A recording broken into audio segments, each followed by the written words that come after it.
안녕하세요. 오늘도 사연 살롱을 찾아주셔서 감사합니다. 저는 경기도에 사는 30대 중반의 여성이에요. 사실 저는 몇 달 전 파혼을 하고 아직도 마음을 추스르고 있어요. 사연 살롱의 여러 이야기를 들으며 공감도 많이 하고 완전 사이다 기분도 느꼈기에 저도 여러분들에게 저의 파혼 사정을 들려드릴까 해요. 파혼한 게 뭐 자랑이라고 떠벌리냐고 하는 분들도 있을 수 있겠네요. 하지만 저는 결혼 전 그 집안의 정체를 알게 돼서 오히려 이렇게 된 걸 다행으로 생각하고 있어요.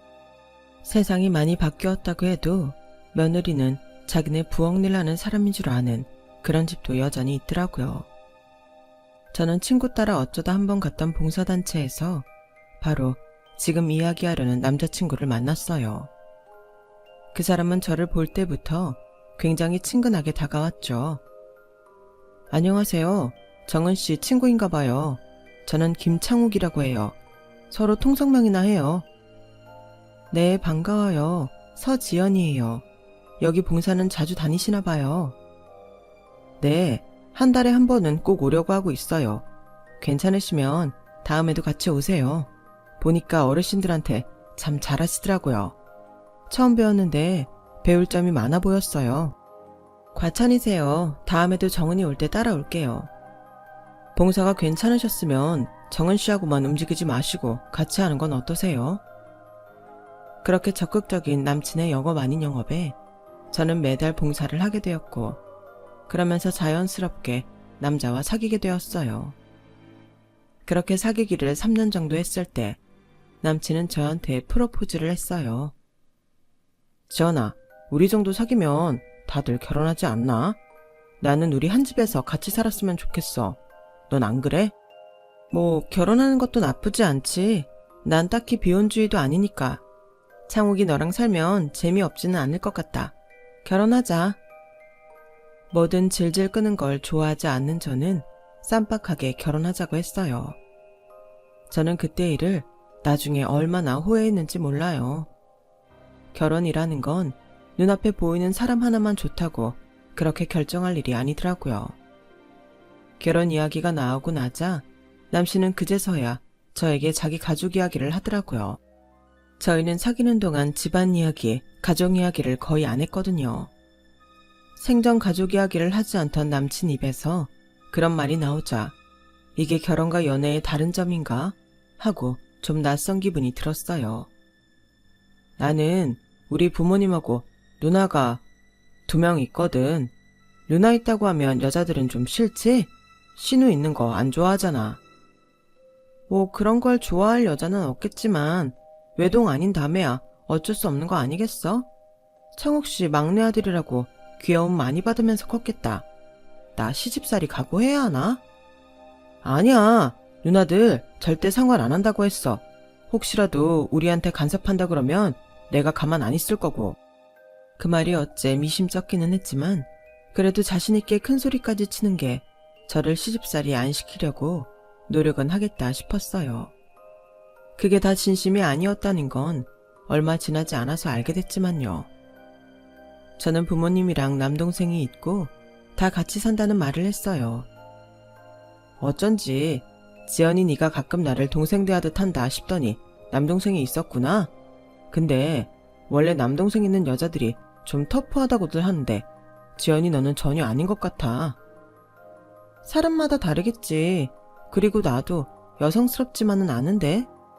에이, 네가 여성스럽지 않으면 누가 여성스럽겠냐?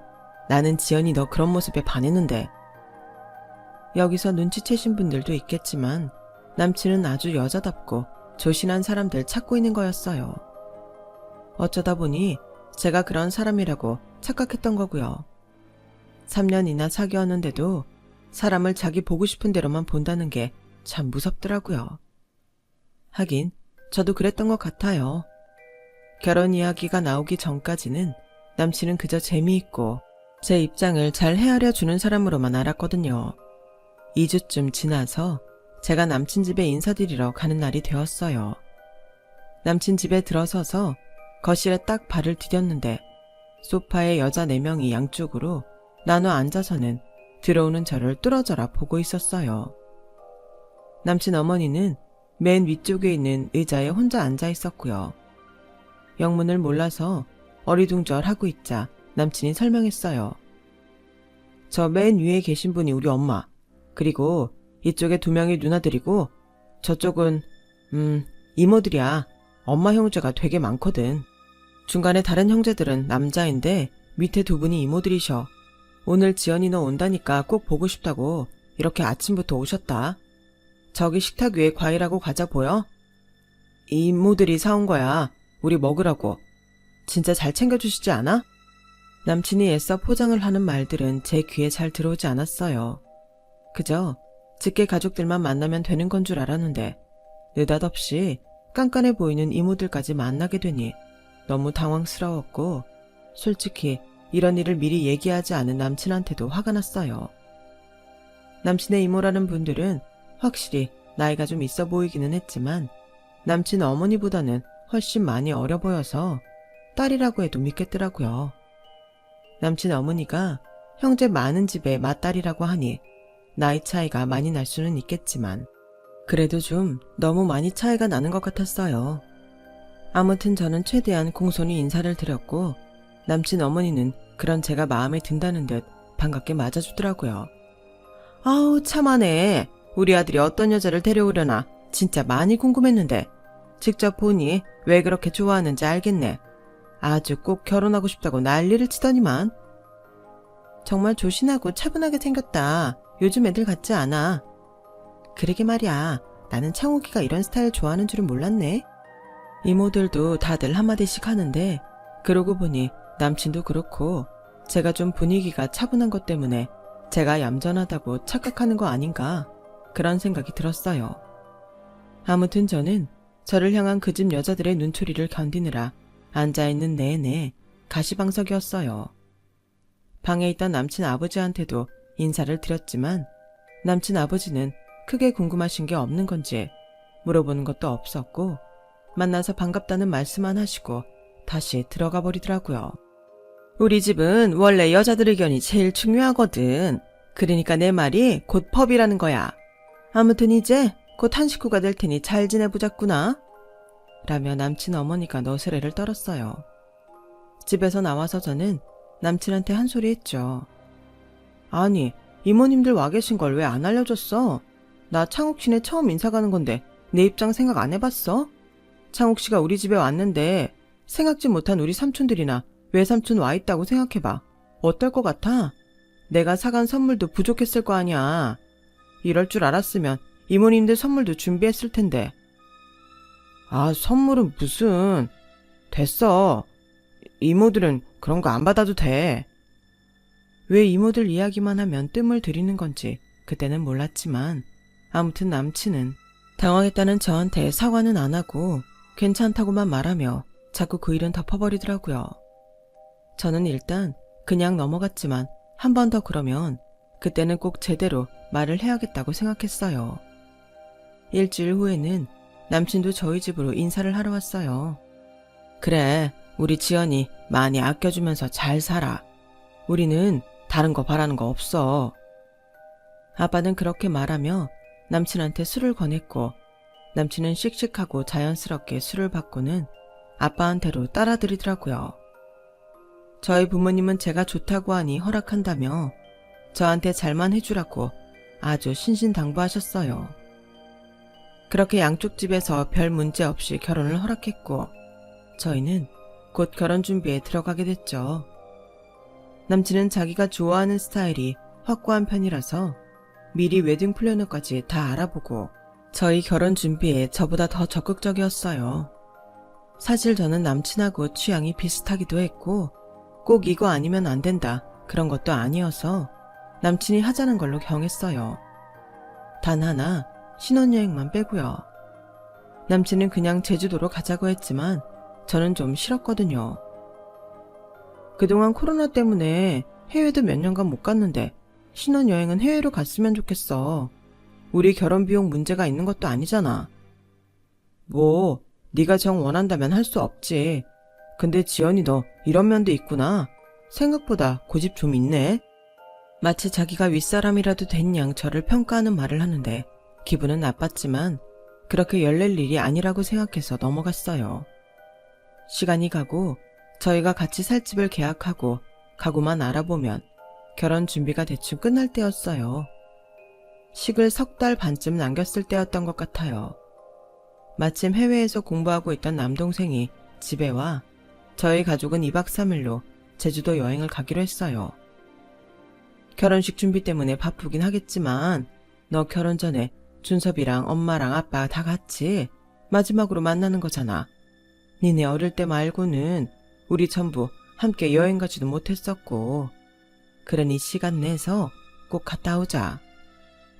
그래 누나, 엄마 말대로 하자. 우리 대학 들어가고부터 어디 같이 가본 적 없잖아. 생각해보니 가족여행은 신경 써본 적이 없네. 누나도 그렇지? 좋아. 나 결혼하고 나면 마음대로 시간도 못 낼 텐데 이렇게라도 가야지. 그럼 내가 비행기랑 호텔 예약할게. 저는 남친하고 집을 보러 가는 날과 웨딩 플래너와의 약속 날짜를 피해서 회사 연차를 내 2박 3일 계획을 세웠어요. 그 후에 남친에게도 알렸고요. 창욱 씨 바쁘다고 한 날 있잖아. 그 날 끼워서 2박 3일 엄마 아빠랑 준섭이랑 제주도 여행 갔다 올 거야. 뭐? 그런 말 없었잖아. 갑자기 여행이라니. 지금 처음 말하는 거야. 엊그제 비행기랑 호텔 예약하고 어제는 우리 둘 다 바빠서 못 만났잖아. 아니 그렇게 일방적으로 정하면 어떡해. 우리 집 가족여행인데 일방적일 게 뭐 있어. 아니 너는 아이 참 너 제주도에서 오는 날 우리 아빠 생신이라서 지금 우리 가족들 다 기대하고 있단 말이야. 저는 무슨 영문인지 몰라서 완전 갸우뚱했어요. 남친 아버지가 생신인데 저한테 뭘 기대한다는 건지 모르겠더라고요. 혹시 생일 선물 때문에 그러면 내가 미리 창욱 씨한테 전해주고 가면 될 것 같은데 창욱 씨가 아버지한테 나 대신 드릴래? 아, 그게 알았어. 일단 얘기해볼게. 저는 남친이 뭔가 말하려고 하다가 그만두는 느낌이었지만 굳이 뭐냐고 캐묻지는 않았어요. 그런데 다음날 회사에서 정신없이 일하는데 모르는 번호로 전화가 걸려왔어요. 원래는 모르는 번호라면 받지 않는데 3번이나 연속으로 오길래 받았더니 남친 어머니더라고요. 아니 왜 이렇게 전화를 안 받니? 난 뭐가 잘못됐는 줄 알고 창욱이한테 다시 물어보려고 했잖아. 오늘 회사 끝나면 과일 좀 사서 집에 들렀다 가라. 과일이요? 무슨 과일이요? 무슨 과일이라니? 우리 먹을 과일이지. 어떤 건지 정해줘야겠구나. 뭐 좋아하는지 모르니까. 사과하고 귤 사오면 돼. 갑자기 저를 오라고 하는 것도 당황스러운데 과일까지 사오라니 이건 뭔가 싶더라고요. 남친한테 전화해서 물어보니 잘 모르겠다는 거였어요. 엄마가 나한테도 그냥 할 말이 있다고만 하셨어. 나도 회사 끝나고 바로 갈 거니까 먼저 가 있어. 그럼 창욱 씨 본가를 나 혼자 가라는 거야? 전에 인사드릴 때 한번 가봤는데 혼자는 좀 그래. 과일도 사야 되는데 같이 가야지. 시간이 안 맞을까봐 그래. 오늘 나 좀 늦게 끝나거든. 최대한 일찍 도착할 테니까 일단 가고 있어. 그렇게 저는 혼자서 과일을 사들고 남친의 본가로 갔고 집 앞에서 30분 넘게 남친을 기다렸지만 남친은 문자로 아직 회사도 못 나갔다며 먼저 들어가라고 하더라고요. 어쩔 수 없이 과일을 들고 남친 집으로 갔는데 남친 어머니는 아주 당연하다는 듯 과일을 받아들더라고요. 그래, 이리 와서 앉아봐. 내가 할 말이 있어서 오는 김에 과일도 사오라고 했어. 듣자 하니 어디 제주도? 하여간 여행을 간다며? 네, 동생이 오랜만에 집에 와서 부모님하고 다 같이 가기로 했어요. 저희도 각자 바쁘게 살아서 함께 여행 가거나 그러지를 못했거든요. 그래서 저 결혼 전에 한번 뭉치기로 했어요. 그래서 네 시아버지 생일 선물을 창욱이한테 보냈어? 이건 아니지. 너 이제 결혼하면 이 집 사람이지 니네 친정 사람 아니야. 너 제주도에서 둘째 날이 네 시아버지 생신인데 거기 있으면 되겠어? 저는 창욱 씨한테 여행에서 오는 날이 생신이라고 들었는데요.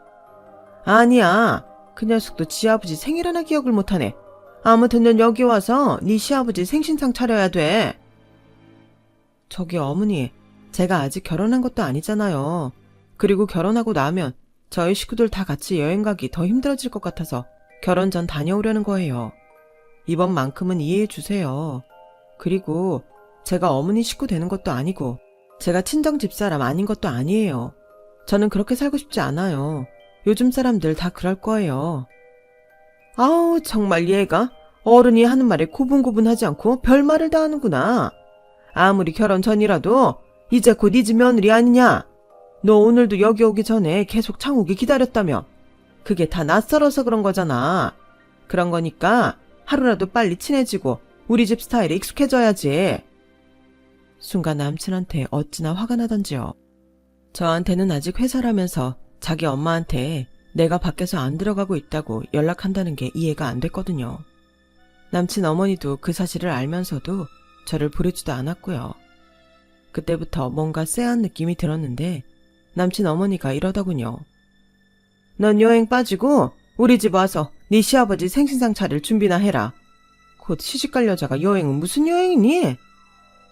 네, 여행 안 가려면 안 갈 수도 있고 예비 시아버지 생신상 차리는 게 뭐 그리 어렵겠어요. 하지만 이렇게 일방적으로 명령하듯 하는 말에 저는 거부감이 들었어요. 그리고 제 의사도 중요한 거 아닌가요?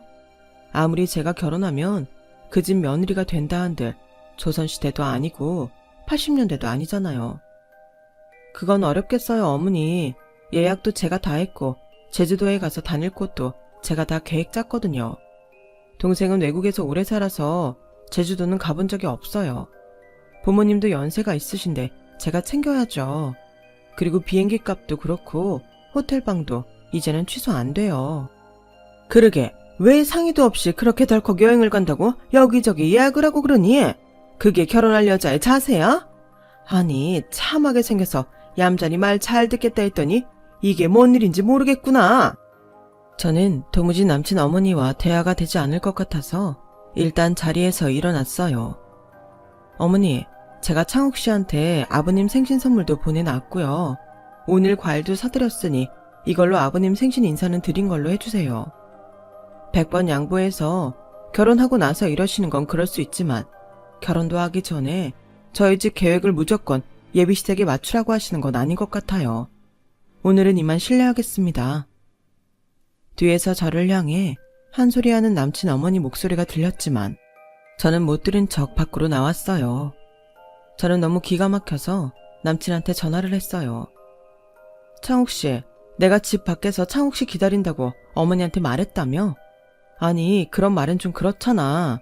그리고 나 아직 결혼 전인데 여행을 가라 말하는 것도 이해할 수 없어. 그러니까 다시 이 문제 가지고 말 나오지 않았으면 좋겠는데. 창욱 씨가 오늘 나랑 오지 않은 거 끼어들기 싫어서 그랬다고는 생각하지 않을게. 그리고 내가 결혼을 해도 나는 나인 거지 창욱 씨네 집에 종속되는 거 아니야. 혹시 창욱 씨도 그런 식으로 생각하고 있는 거야? 누가 그렇대. 너 화가 좀 난 거 같은데 일단 가라앉혀. 아무튼 내가 엄마한테도 얘기 다시 해볼게. 세상에 결혼 전에 시댁에 밉보이고 싶은 여자가 어디 있겠어요. 웬만하면 좋은 타협점을 찾고 싶은 건 누구나 마찬가지일 거예요. 그런데 남친 어머니는 도통 말이 통하지를 않았어요. 틈만 나면 저한테 전화를 해서 여행을 가지 말라고 하더라고요. 너 왜 이렇게 사람 번거롭게 하니? 너 하나만 예 여행 안 가겠습니다 하면 끝날 일이야. 그렇게 네 시아버지 생신 챙기는 게 싫으냐? 아니, 집에 하나밖에 없는 며느리가 이럴 수 있니? 정말 섭섭하구나. 내가 널 잘못 봤나 보다. 어머니, 저도 어머니 말씀이 이해가 잘 안 되네요. 제가 아버님 생신 선물도 미리 보내드렸고 아직 결혼 전인데 제가 생신상 안 차리면 안 될 것처럼 하시니 왜 그러시는지 모르겠어요. 정 그러시면 제가 아버님 생신 때 가실 한정식이나 레스토랑 예약해드릴까요? 어머, 얘 좀 봐. 너 사람 정성을 돈으로 바꿀 수 있다고 생각하는 거니? 넌 우선 그 생각부터 뜯어 고쳐야겠다. 우리 집안 그런 집 아니야. 저도 답답해서 그래요. 제가 언제 어머님 아버님 생신 안 챙기겠다고 했어요. 아직은 결혼 전이고 저도 몰랐던 거고요. 저희도 이번 여행 날짜 잡는데 되게 애먹었어요. 각자 스케줄을 맞춰야 되니까요. 그런데 무작정 시댁 스케줄에만 다 끼워 맞추라고 하니까 저로서는 불편할 수밖에 없잖아요. 아니, 네 시아버지가 네가 손수 차린 생일상을 얼마나 기다리고 있는데 이런 식으로 실망시키는지 모르겠다. 저는 남친 어머니 태도가 너무 일방적이어서 더 기분이 상했어요. 거기에 남친은 자기 엄마를 말리는 게 아니라 오히려 제 화를 더 부추기는 것만 같았고요. 창옥 씨는 어머니한테 뭐라고 말을 했길래 자꾸 전화하셔서 한 말씀 또 하시는 건데 혹시 창옥 씨도 내가 우리 가족 여행 가는 거 싫은 거야? 나는 좀 그렇지. 일단 우리 아빠 생일인데 굳이 그 여행을 가겠다는 건 아니라고 봐. 나는 지연이 네가 좋아서 그러는 것도 있고 엄마도 기왕 며느리 될 거니까 이번 아빠 생일부터 기분 좋게 차려주라는 뜻인데 네가 너무 우리 엄마 마음을 몰라주는 것 같아. 와, 나 미치겠네. 아니 무슨 생일상 차리는데 다들 목숨 걸었어? 왜 내 사정은 생각하지 않는 건데. 그냥 너한테 자식된 도리를 다 하라는 거야. 나도 네가 이렇게까지 일을 크게 만들 줄 몰랐어. 그깟 여행이 뭐라고 그냥 우리 집에 와서 순순히 생일 차리면 될 걸 이러는지 모르겠다. 뭐라고? 자식된 도리? 그럼 창옥 씨도 우리 부모님한테 자식된 도리 좀 다 해봐. 창옥 씨 휴가 내고 우리 여행 가는데 창옥 씨가 같이 가지 그래. 제가 날카롭게 말하자 남친은 그제야 입을 다물더라고요. 사실 그렇지 않나요? 여자만 결혼하면 시댁에 자식된 도리하는 그런 시대는 아니잖아요. 며느리가 남자 집의 자식이면 사위도 여자 집의 자식인 거죠. 그러면 똑같이 자식으로서 부모님 기쁘게 해드려야 되는 거 아니겠어요? 저는 집에 와서 하도 답답해 혼술을 하다가 동생한테 걸렸어요. 아니 왜 혼술을 하고 그래?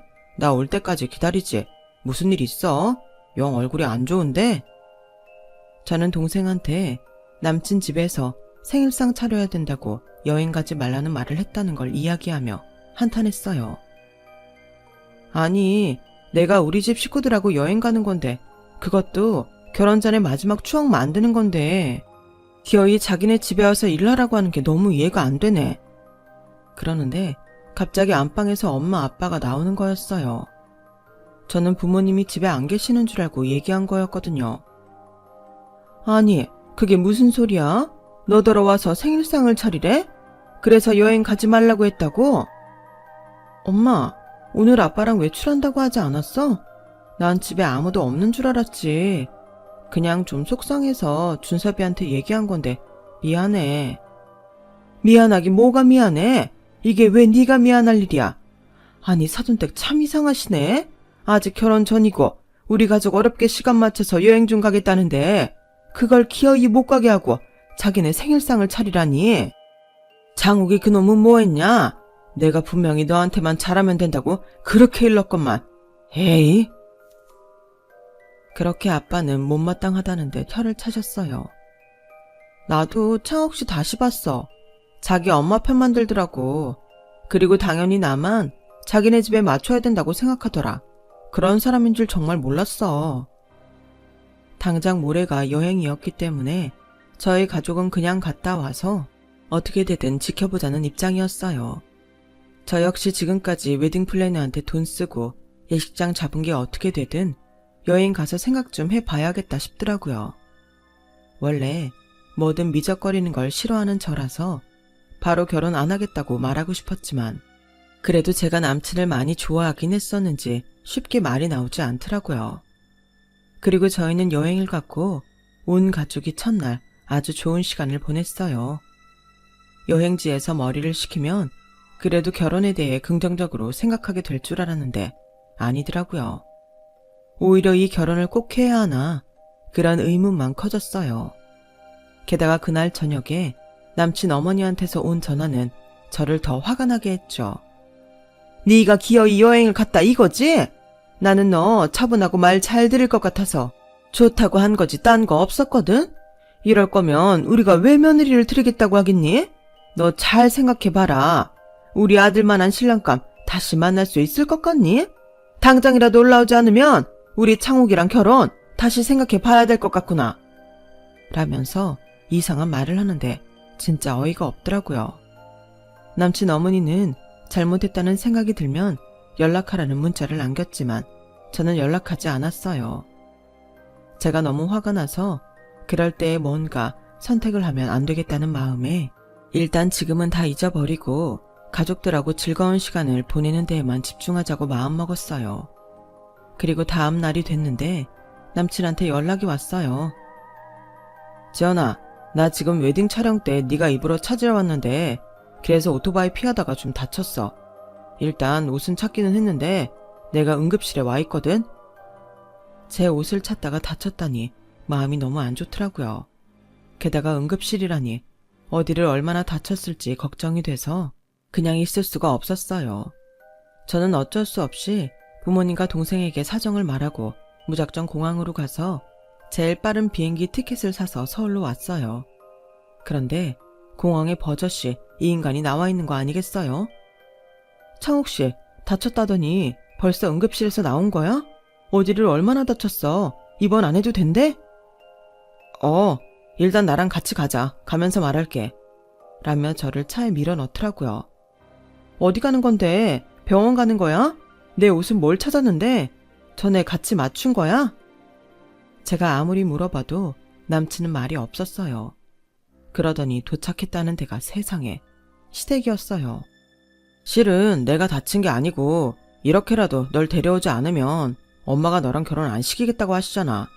이번만 네가 좀 굽히고 들어가자. 그러면 다 좋은 거 아니야? 아니 그럼 나 차욱 씨 아버지 생일상 차리라고 이렇게 오라고 한 거란 말이야? 그게 실은 아빠 생신은 내일이 맞아. 오늘은 하루 먼저 와서 음식 밑준비하라는 건데 그렇게 말하면 네가 정말 안 올까 봐 그러셨대. 하나밖에 없는 아들이 결혼해서 며느리 생긴다니까. 너무 좋아서 그러시는 건데 어떻게 그걸 모른 척하냐? 너도 우리 부모님 마음 좀 헤아려주라. 너는 우리 부모님 마음 왜 못 헤아려? 니네 부모님 마음 헤아려주는 만큼 우리 부모님 마음도 헤아려줘봐. 그러면 나를 여행지에서 이런 식으로 데려오지 못하지. 어떻게 거짓말을 다 해? 나 니네 집에 못 가. 아니, 안 가. 제가 그렇게 말하고 차에서 내리자 남친은 따라 내려서 얼른 저를 붙잡더라고요. 그렇다고 여기까지 와서 그냥 가겠다고? 야, 이왕 온 김에 그냥 엄마랑 일 좀 해라. 우리 누나들도 네가 오기만을 기다리고 있는데 네가 집 앞까지 왔다가 가면 내가 뭐가 되냐? 아니, 내가 오는 걸 니네 누나들이 왜 기다려? 내가 누나들한테까지 눈에 들어야 돼? 너는 내 동생 준섭이 눈에 들기라도 했니? 와, 나 진짜 너무 어이가 없어서 말이 안 나오네. 라며 남친의 팔을 뿌리치는데 저만 치서 어디서 본 얼굴의 아줌마가 다가오더라고요. 준섭아, 여기서 뭐하고 있어? 엄마 기다리시잖아. 누나. 이모. 저는 그제야 그 아줌마가 남친이 이모라고 소개했던 사람이라는 걸 깨달았어요. 누나? 지금 분명히 누나라고 했잖아. 이모가 아니고 누나였어?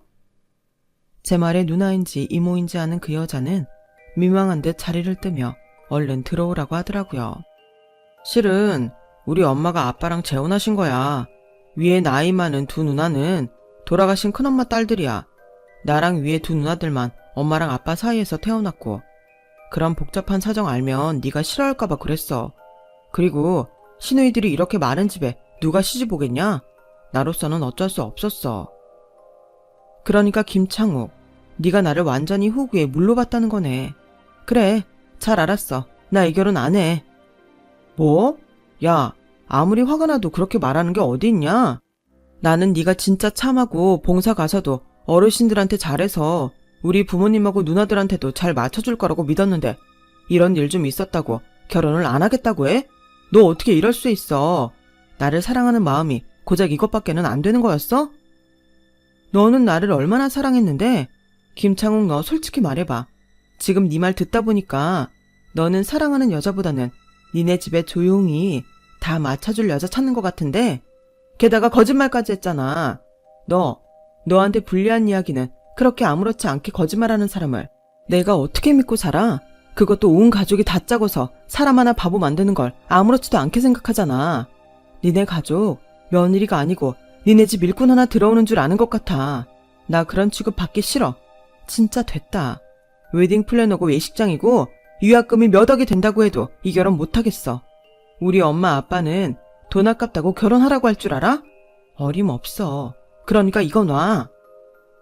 저는 남친이 다시 제 손목을 잡는 걸 거칠게 뿌리쳤어요. 저는 너무 배신감도 컸고 무엇보다 저를 아무렇지 않게 속이는 그 집 사람들이 치가 떨리기 싫었어요. 그러자 남친은 갑자기 사람이 돌변해서 이러는 거였어요. 그럼 위약금 네가 다 내든가. 네가 잘못해서 결혼 취소하는 거잖아. 이거 우리 잘못 아니야? 와, 너 이런 인간이었구나. 미처 몰랐네. 아씨, 진짜 내 체면이 뭐가 되냐고.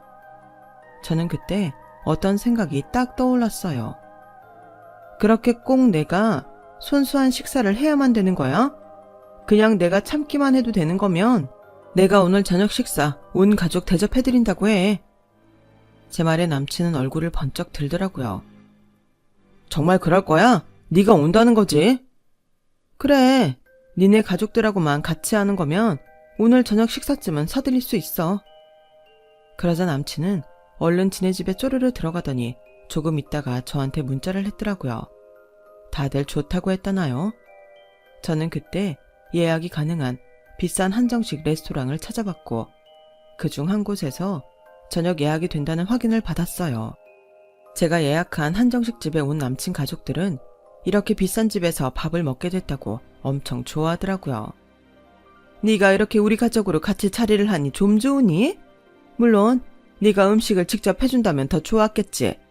우리 집에서는 어떤 음식을 좋아하는지 미리 알아두는 게 결혼하고 나서도 네가 훨씬 편하지 않겠어? 앞으로 우리 집 행사, 잔치, 제사 이런 음식 다 네가 해야 되니까 미리 배워두라고 그런 거였다. 그러니 네가 앞으로는 이 시어머니 기쁜 뜻을 조금이라도 헤아려 줬으면 좋겠구나. 저는 남친 어머니 말에 아무 대답도 하지 않았고 그 집 식구들이 신이 나서 먹는 사이에 혼자 나와서 남친 카드로 결제를 했어요. 전에 남친이 혼수 준비할 때 자기가 현금이 없다고 반씩 부담하기로 한 거 자기 몫은 카드로 하라며 준 게 있었거든요. 아직 본격적으로 혼수를 사지 않아서 한 번도 쓴 적 없었던 카드였죠. 저는 그러고 먼저 집에 왔고 뒤늦게 남친한테 연락이 왔어요. 야, 너 미쳤어? 내 카드로 저녁값을 결제해? 그럼 니네 가족 밥 먹은 거 네 카드로 결제해야지 왜 내가 하는데? 김창욱, 내가 분명히 그렇지? 나 너랑 결혼 안 해. 네가 왜 나랑 결혼하려고 했는지도 너무 잘 알았고 너네 가족이 나를 부려먹을 생각만 하는 것도 뻔히 보이는데 그런 결혼을 내가 왜 하니? 어떤 호구 같은 여자가 너랑 결혼하겠다고 할지 몰라도 나는 그런 바보 되고 싶지 않아. 네 말대로 위약금은 우리가 다 내도 되니까 너는 니네 가족 오늘 저녁 먹은 거나 내라고. 너 다시는 내 눈에 띄지도 마. 안 그러면 네가 또 어떤 착한 여자 붙잡고 결혼한다고 할 때마다 내가 도시락 싸가지고 다니면서 뜯어 말릴 테니까. 너 회사에서도 다 소문나고 싶지 않으면 다시는 발걸음도 하지 마. 저는 진짜 제가 위약금 다 물어도 좋다고 생각했지만 부모님은 그게 아니었어요. 제 동생도 그런 건 있을 수 없다며 아주 똑부러지게 나서서 남친이 물어야 할 건 물게 만들더라고요. 결국 파혼의 책임이 남친 가족이 거짓말한 것과 상식적이지 않은 집안일 강요인이 한번 재판이라도 붙어보겠냐고 변호사 선임해보라고 소리치니까 그 집에서도 입 다물고 그냥 위약금 반씩 물자고 했어요. 저는 그렇게 마지막에 남친 한번 물먹인 걸로 결혼을 없던 일로 하고 헤어졌답니다. 열길 물속은 알아도 한길 사람 속 모른다더니 남친이 제 외모가 참하다는 것과 봉사해서 어르신들한테 잘하는 걸 보고 계획적이었다는 걸 생각하니 정말 소름이 다 돋았어요. 혹시라도 마음에 내키지 않은 결혼을 준비하고 계신 분들이 있다면 저처럼 그냥 깨끗이 끝내셨으면 해요. 찝찝한 마음으로 결혼해봤자 좋을 리가 없다고 생각하거든요. 제 이야기는 여기까지예요. 다들 즐겁게 보셨나 모르겠네요. 그럼 모두 행복하시고 남은 하루도 좋은 시간 보내세요. 여러분, 사연 댓글에 응원과 현명한 조언 부탁드려요. 좋아요와 구독은 저에게 큰 힘이 됩니다. 오늘도 좋은 일 가득하세요.